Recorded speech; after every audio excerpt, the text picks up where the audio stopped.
Hey, what's going on, everybody? Brent Hyden here, coming at you on this Saturday morning, talking tonight's six-game slate around the NBA.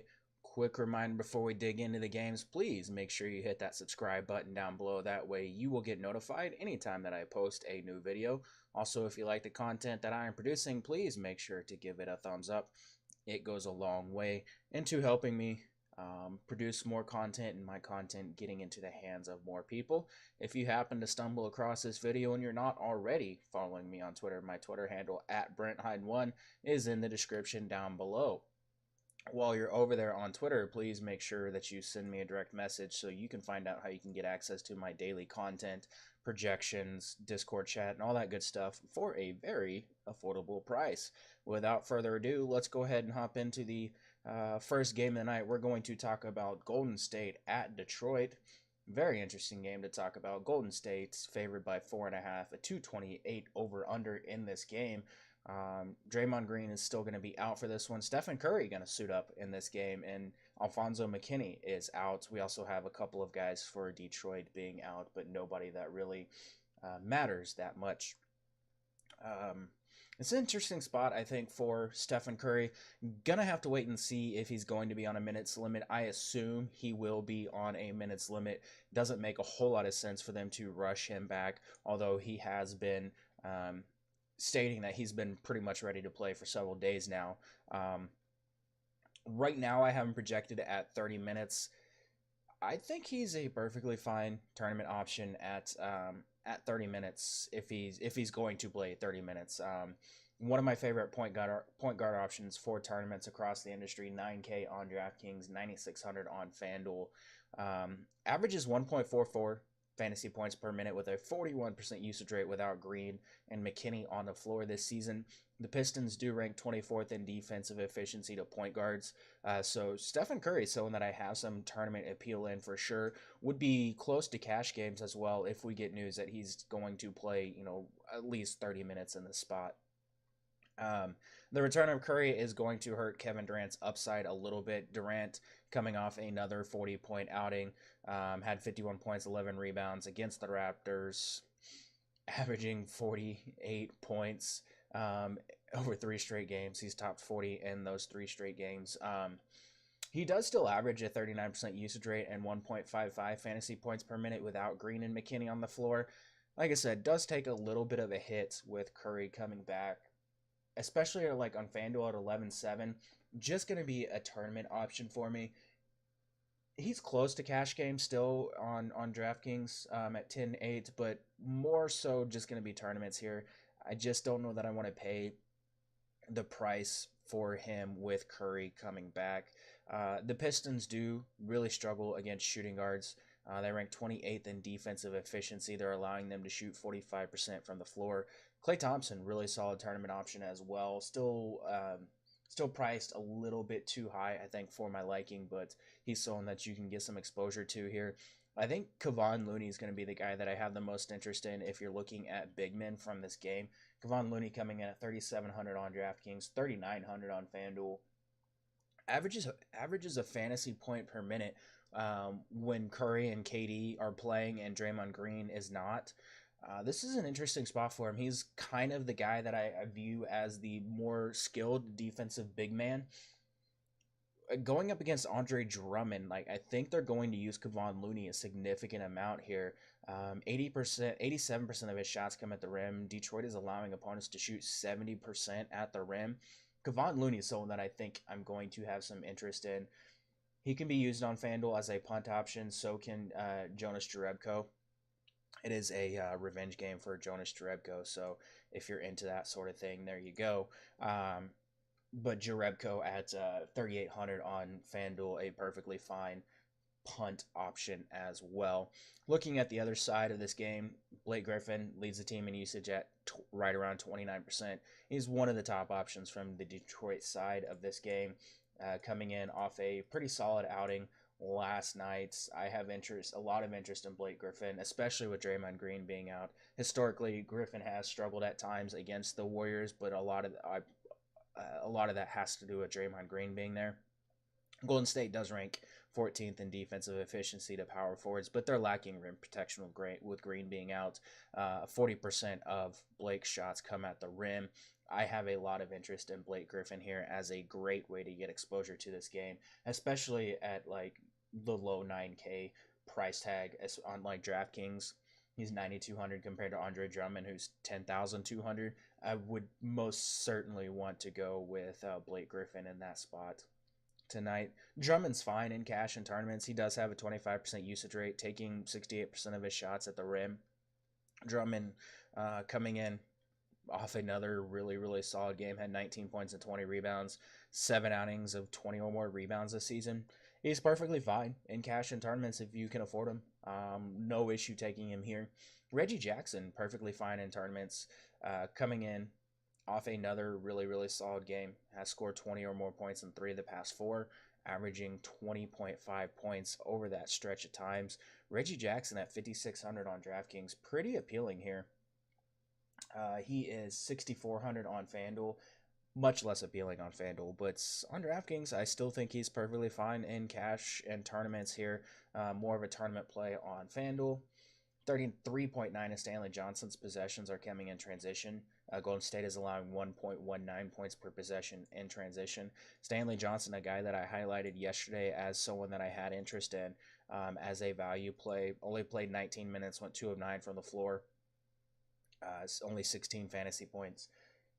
I would expect him to play a few more minutes, especially in a matchup like this. They could use his defense on guys like Klay Thompson and Kevin Durant. So Stanley Johnson, someone that I have a little bit of interest in, mostly in tournaments on DraftKings. At 5K on FanDuel, that's going to be a hard pass for me. Reggie Bullock, someone that you can look at in cash and tournaments on both sites. Still playing a lot of minutes, has 20-plus fantasy point upside, especially in a matchup like this. Moving on, we're going to talk about Brooklyn at Washington. Brooklyn coming off a double overtime game last night.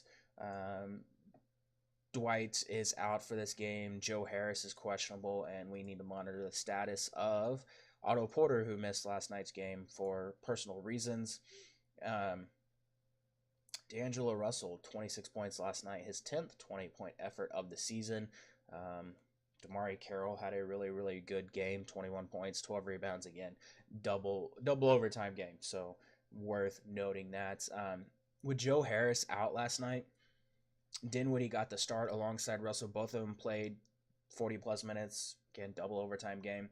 But if you take away the overtime minutes, you would have gotten about 32 minutes for Spencer Dinwiddie and about 35 minutes for D'Angelo Russell. Joe Harris, if he misses this game, I would project both of those guys for around 32 and 35 minutes. Right now, I have them projected right around 28 for Dinwiddie and 30 for Russell. This is a really good spot for both. Since LeVert went down 9 games ago, Russell and Dinwiddie have both really dominated the usage here. Russell 31.3% usage rate, Dinwiddie 24.3% usage rate.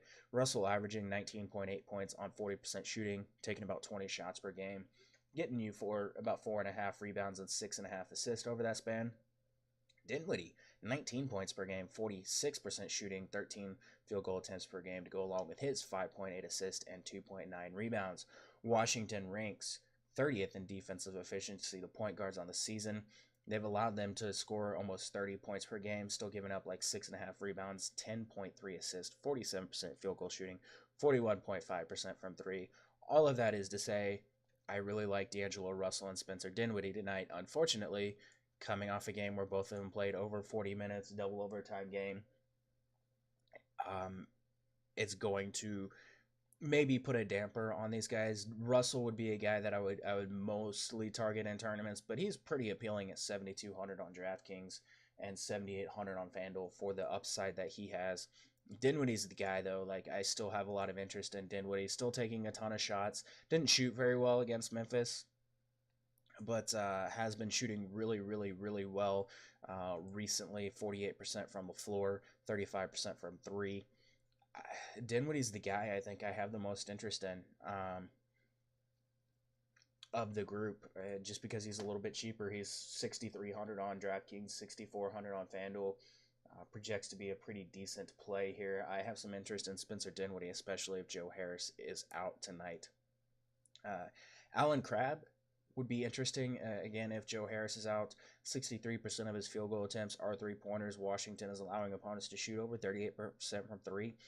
He's a really, really good FanDuel punt option and a perfectly fine DraftKings GPP value if Joe Harris is out. We saw Rondé Hollis-Jefferson really struggle last night. Obviously, a tough matchup. Played 38 minutes, 6 of 11 from the floor. Just didn't get any of the rebounds or any of the blocks or steals that you would really hope that he gets. Has still really been really good in the starting lineup in 4 games as a starter, shooting 53% from the floor, averaging 27.6 fantasy points. In his games as a bench player, just 39% shooting and 20 fantasy points. Washington ranks 24th in defensive efficiency. 2 power forwards, really good spot for Rondé Hollis-Jefferson. I've highlighted the fact that Washington struggles to defend the rim. 56% of his shots come at the rim. I love going back to Rondé Hollis-Jefferson in the spot, especially at 5,500 on DraftKings tonight. Cash and tournaments for sure. Same with FanDuel. He's only 6K over on FanDuel, so I'm fine with that price in cash and tournaments. I don't know that I want to go with the Jarrett Allen play tonight. More of a tournament option. 6K on FanDuel is pretty appealing in the spot. 5,400 on DraftKings, still appealing as a tournament option. I just prefer him against like big men that stay in the paint, where he can hang around the rim and gobble up rebounds and things like that. I do expect with Dwight Howard out, Thomas Bryant's going to get a little bit of run, but you're still going to get a lot of minutes for like Jeff Green, Jason Smith, and Markieff Morris at the 5, and that's just a whole lot of guys that can stretch the floor tonight. So taking a look at the Washington side of things, Thomas Bryant is perfectly fine as a value option here. Played really well against Philly, still only playing very limited minutes. But he's at least interesting because, centers versus Brooklyn, that's a thing. Like, I think we have to at least consider him in tournaments as a value option, or on FanDuel as a punt option, even though I hate punting center most nights. The rest of this team, obviously we need to monitor the status of Otto Porter. If he comes back, I have a lot of interest in Otto Porter as one of my favorite ways to get like cheaper exposure to this game. 36% of his shots come in the mid-range, where Brooklyn is allowing opponents to shoot 46% on the season. So Otto Porter, a guy, again, I've been harping on the fact that now that he's starting at the 4, he's much, much, much more appealing. I have a lot of interest in Otto Porter if he comes back tonight. Just 5,600 on DraftKings. Very appealing price here. He is expected to play, so still look for, confirmation a little bit later. Brooklyn is allowing 1.06 points per possession to the pick and roll this season, which is a pretty big boost for Wall and Beal. Wall operating in the pick and roll 26% of the time, Beal about 21% of the time. John Wall at 8,900, very, very appealing here. 9,500, less appealing on FanDuel, but still cash and tournament viable. Bradley Beal, 8K on DraftKings, very appealing for cash and tournaments. 8,500 on FanDuel, more of just a tournament option here. And then you can go with Kelly Oubre if you want, but it's just not really a spot where I want to go there. Markieff Morris, I'm going back to the well. Markieff Morris continues to take a ton of shots and be a usage guy off the bench for this team. Shot 1 of 10 from the floor in 22 minutes, 10 field goal attempts in 22 minutes. That's pretty solid. I'm still fine with him in cash and tournaments tonight. Moving on, Toronto-Cleveland, not really a very appealing game. Toronto heavily favored in this one. Let me pull that up. We have Toronto favored by 13.5 in this game. It's 217 over under. Still need to monitor the status of George Hill, David Nwaba. Both those guys questionable. Norman Powell, Sam Decker going to be out for this game. I guess Decker is still doubtful for this game, but I would not expect him to suit up here. Looking at some quick notes here for some of these guys. Colin Sexton has scored at least 15 points for a 9 of his last 11 games. That's pretty solid. Pascal Siakam, 16.9 points on 66% shooting so far this month. It's pretty solid. Jordan Clarkson is averaging 20.5 points over his last 2 games with just 1 turnover in 54 minutes. again, pretty solid. Um, Toronto averaging 120.3 points per game over its 7-game winning streak. Still, this game not terribly appealing here. Kawhi Leonard, 29-30% usage rate on the season, perfectly fine in cash on both sites, 9,600 on DraftKings, 10-4 on FanDuel. Just a guy that you feel can easily get you 40 plus fantasy points in this spot. But like, I just don't have a ton of interest in this game. Siakam and Ibaka can be used in cash. Neither is terribly appealing. Serge Ibaka, the more appealing option at 5,800 on DraftKings, 6K on FanDuel. Pascal Siakam is 6,200 and 6,900. It's still just not a spot where I'm dying to get exposure to either one of them. I think he can use Jonas Valanciunas in tournaments. If he gets a start, that would be a little bit of a boost for him. Danny Green, very, very appealing. 4,500 on DraftKings, 4,600 on FanDuel. 26% of his shots come from the corners, where Cleveland is allowing opponents to shoot 45% on corner threes. Danny Green, a very affordable way to get exposure to this game. Actually had a really solid outing against the Cavs last time these teams faced off. 26 fantasy points, shot 3 of 7 from 3, 4 of 9 from the floor. That's fine. Not like super appealing. Again, this is just not that great of a game to target. You can get some Lowry exposure if you want. His price at 8,300 on FanDuel, 8,400 on DraftKings is pretty appealing.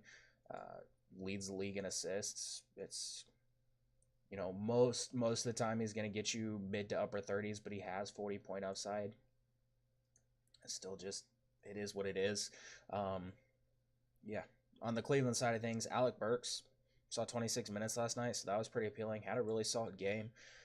Pulling up Alec Burks at 3,500 on DraftKings. He is also 3,600 on FanDuel. Let me pull that up. Alec Burks, 3,600 on FanDuel. If he's going to see 26 minutes again tonight, I have some interest in Alec Burks as a punt option. It's not a great spot, but Cleveland does struggle against the pick and roll, or Toronto does struggle against the pick and roll. They do struggle a little bit in transition. Alec Burks, someone that does do some ball handling. He's appealing here, especially as a punt option on FanDuel, but I think he's fine in tournaments too on DraftKings. I mean, against Toronto, whenever he was with Utah, 7-11 from the floors, played 26 minutes, had 29 fantasy points. You'll take that at 3,500. And it's worth a shot. Tristan Thompson has topped 30 fantasy points in 7 of the last 10. It's still not a very appealing matchup here for Tristan Thompson, but price is down just a little bit on DraftKings at 5,800.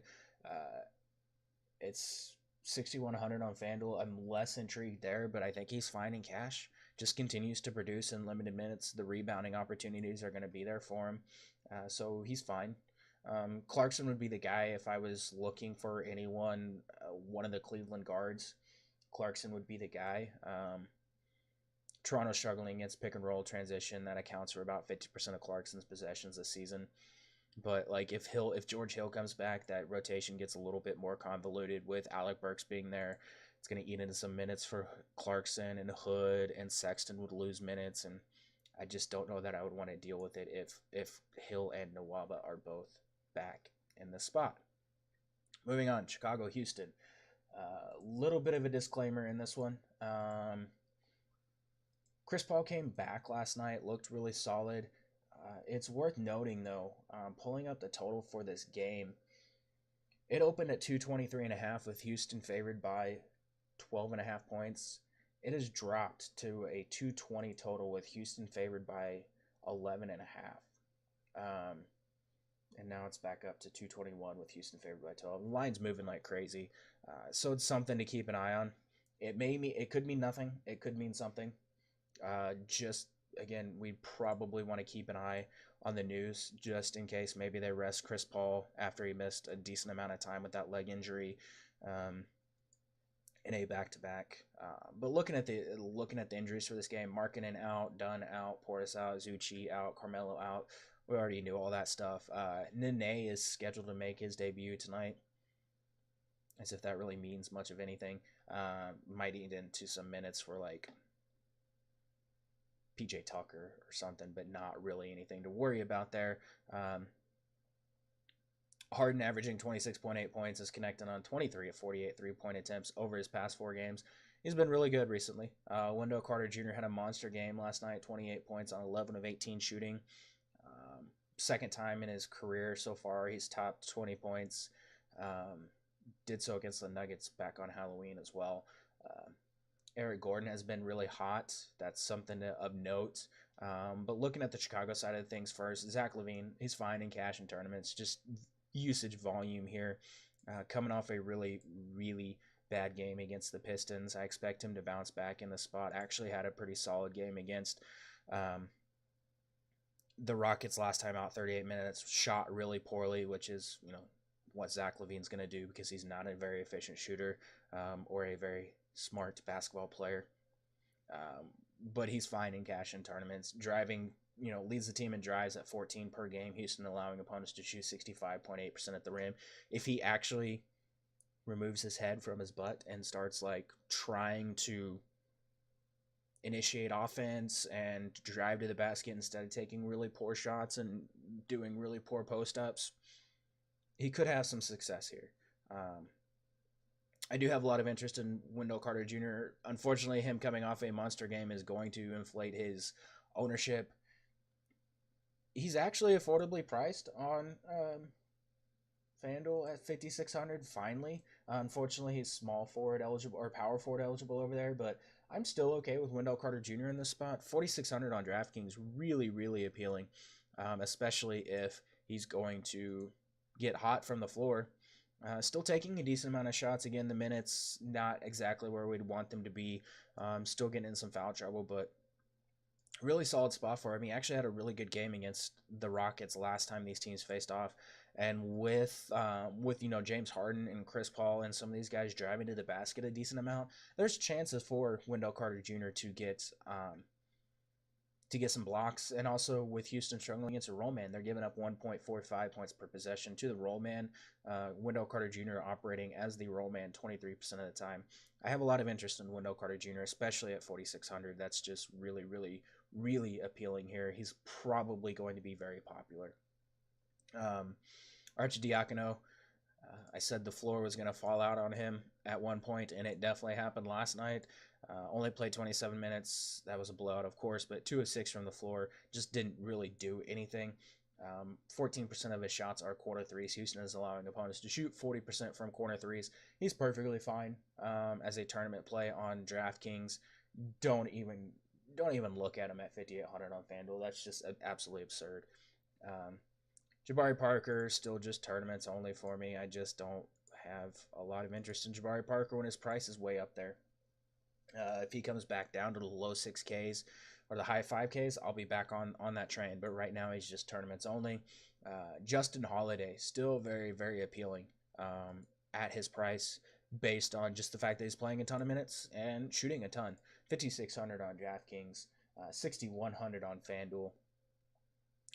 Most nights he's going to get you 30-plus fantasy points, and that's pretty appealing at his price. And in this matchup, I do have some interest in him tonight. Looking at the Houston side of things, again, something we definitely need to consider is how much the line has been fluctuating and moving and things like that. Harden still priced as if Chris Paul is out. He's up to 11-9 because he's been just absolutely insane, and this is a fantastic matchup. 50 fantasy points and 28 minutes is pretty appealing here. Chicago just really, really, really bad on defense. I think James Harden is still fine in cash and tournaments, even at an elevated price tag. If I was paying for one of the studs tonight, which you only really have Harden and Durant, it would be Harden. But I'm probably going to be going balanced here. But he still has a pretty high ceiling in this matchup against Chicago. Capella, very, very interesting here. Should absolutely go bananas. Wendell Carter Jr., for all as much as I like him as a player, still not a great defender. The Bulls are just getting destroyed by centers. They're giving up 50 rebounds per game. They rank like 27th in defensive efficiency to centers. Clint Capella, 7,800 on DraftKings. He is, let me pull up Houston here. He is 8,800 on FanDuel. Cash tournaments on both sides, I think, just because center's not a really strong position tonight. But Clint Capella, really good option here. I will have some Clint Capella exposure for sure. Gordon's on a hot streak. Can be used in tournaments. Would obviously get a boost if something were to happen with Chris Paul. Again, I'm just speculating based on weird ass line movement. And then Chris Paul's fine in tournaments. Looked really good last night. 14 points, 10 assists. Whenever they just absolutely destroyed the Spurs. Got you 40 fantasy points in 28 minutes. That's pretty appealing. I still think Chris Paul is perfectly fine in tournaments. Close to cash game because point guard not terribly strong tonight. Moving on, Boston at Minnesota.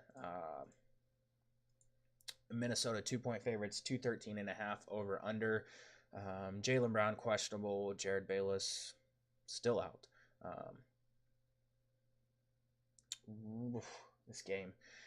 This game's not super appealing, but we kind of need to look at it because there are some spots to attack, especially if Jaylen Brown is out. Looking at Boston, I love Kyrie Irving once again if Jaylen Brown is out. Kyrie 33.6% usage rate, 1.52 fantasy points per minute with Jaylen Brown off the floor. Minnesota really strong point guard defense.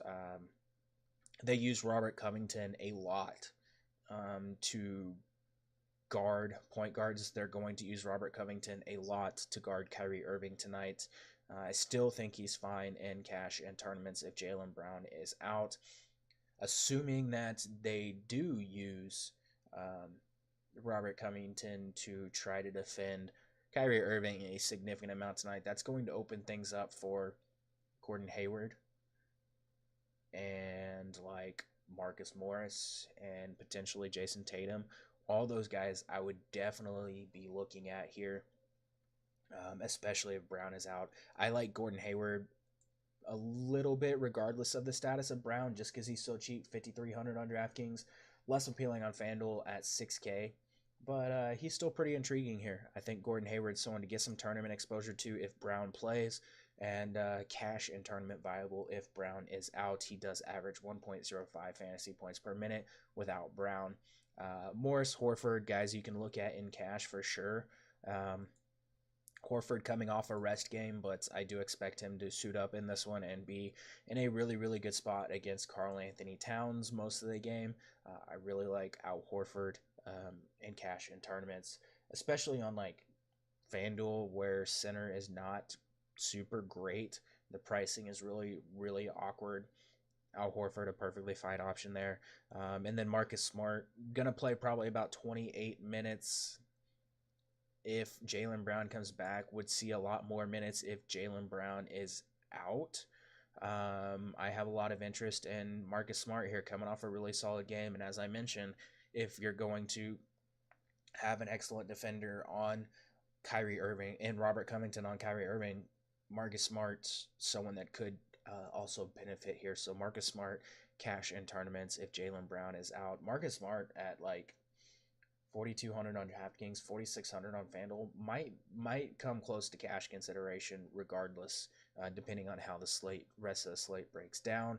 And then Jason Tatum again, really high tournament ceiling, just really unpredictable so far this season. So really tough to like him too terribly much outside of tournaments. Minnesota, not really interesting.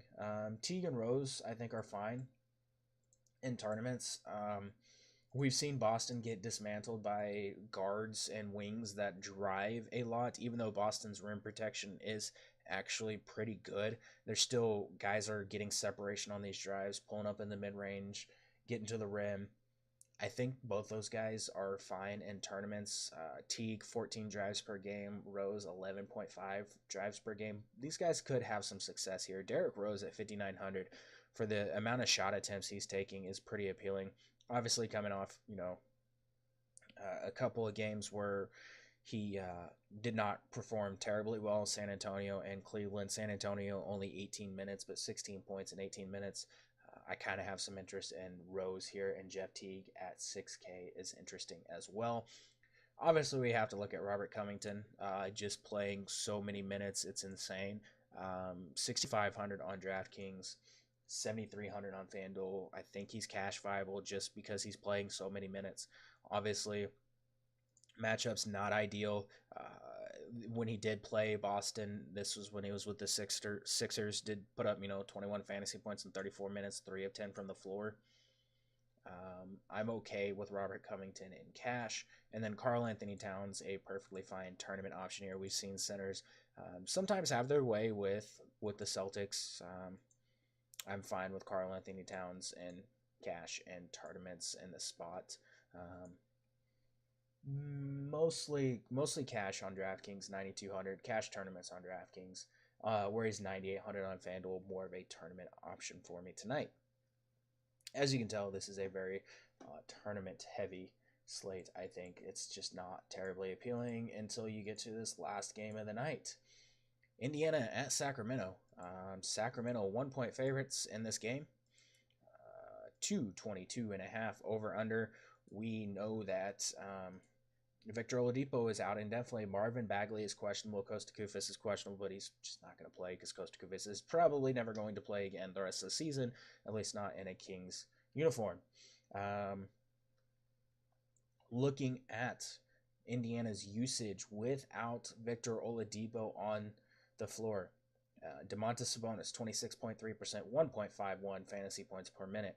Miles Turner, 22% usage rate, 1.09 fantasy points per minute. Tyreke Evans, 28.5% usage rate, 1.03 fantasy points per minute. And then we have like Aaron Holiday with his 0.96, Darren Collison with his Darren with his 0.93 fantasy points per minute. And then you get into Corey Joseph and some of these other guys that do get some boosts here.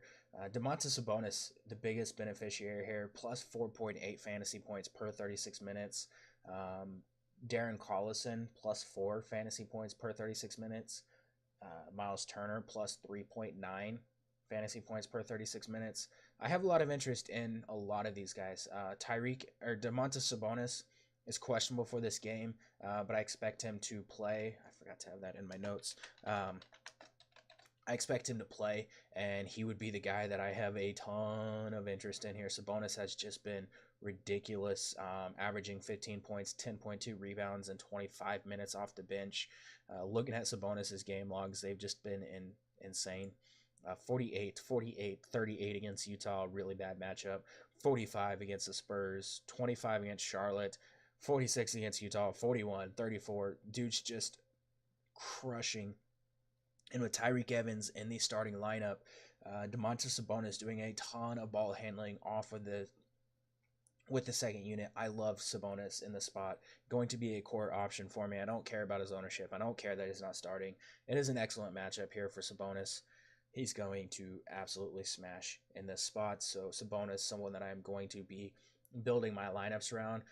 I am going back to Tyreke Evans. I am so sick and tired of Tyreke Evans, but I continue to play him every single night. 5K on DraftKings, 5K on FanDuel. It is a revenge game for Tyreke Evans, so there is that.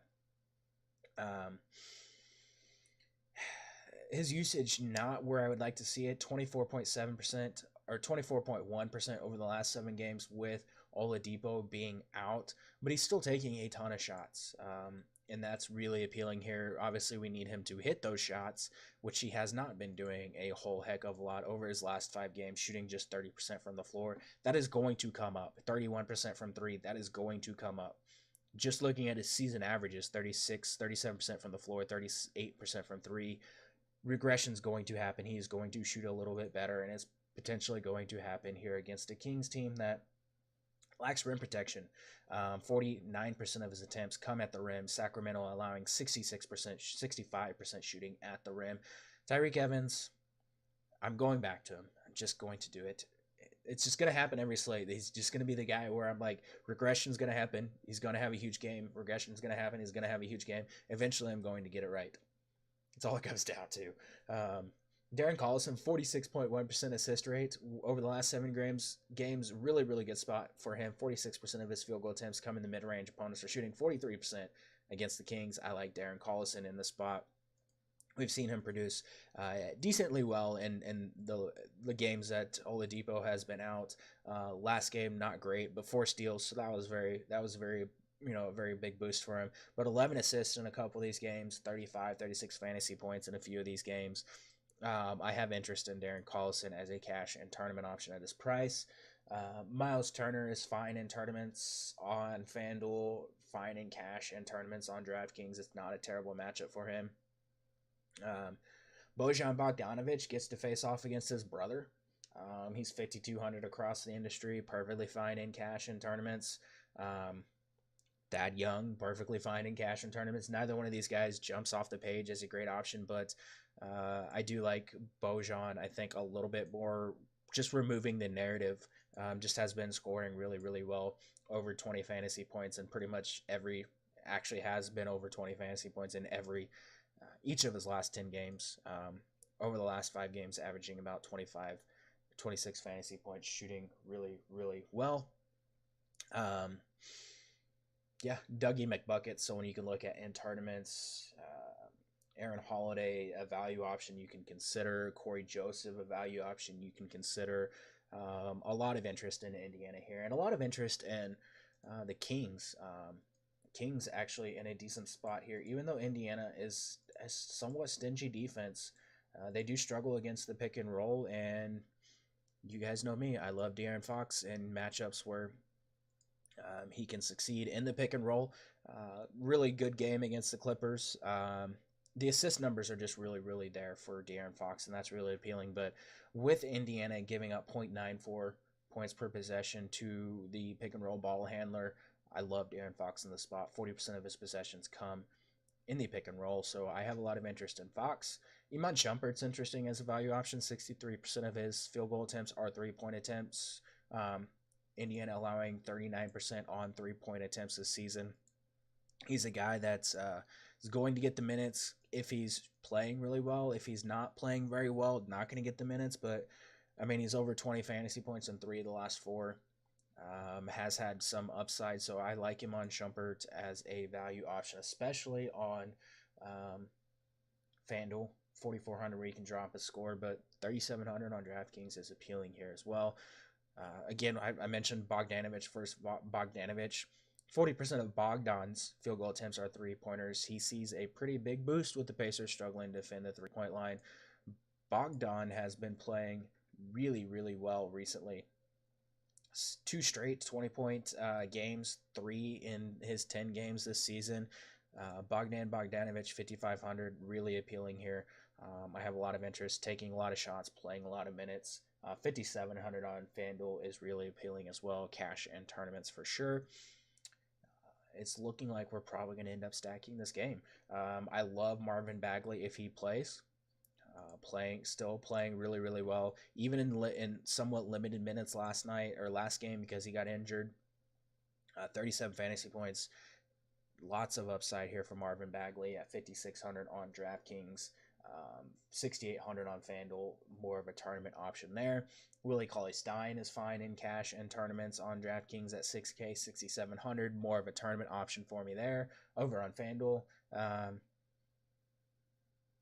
Bielitsa would get a little bit of an increase, I think, in minutes and potential for production if Bagley were to miss this game, so he would be someone to at least consider on DraftKings at 3,900.